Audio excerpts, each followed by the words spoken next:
కొందరు మనుషులు ఎట్లా అంటే మాటలతోనే కొంపలు ముంచుతారు. ఎట్లా అంటే ఆ మాటలు చెప్తే ఆ మనిషి ఎక్కడనో ఏ స్థితిలో ఉంటాడో అర్థం కాదు. ఆ మాటలు చెప్తే ఆ మనిషి ఎవరైనా నీ పెద్దోని అనుకుంటారు. ఎటువంటి మాటలు చెప్తారంటే, మామ నువ్వు తోపురా అంటే ఆడు కొంచెం పెద్ద అవుతాడు. అరే మామ, అరే నీ కింద అందరి తినేరా అంటే కొంచెం పెద్ద అవుతాడు. అరే మామ నీకు ఇంత తెలివి నాకు లేదురా మామ అంటే ఇంకొంచెం పెద్ద. అరే మామ నువ్వు చేసినట్టు పని ఈ దునియాలో ఎవ్వడు చేయడు మామ, నీ అంటే తెలివి ఎవ్వరికి లేదు మామ అంటే కొంచెం పెద్ద.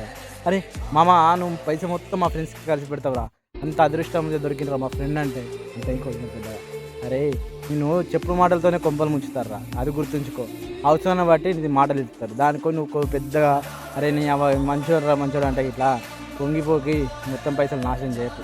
ఇవాళ మాకు ఒక నూనె ప్యాడ్ కొనాలంటే కొత్త తిన్న మీద అవుతారు, అది గుర్తించుకొని ఖర్చు చేయండి. డబ్బులున్నోడు గొప్పోడురా, నేడు లేనోడు పేదోడురా.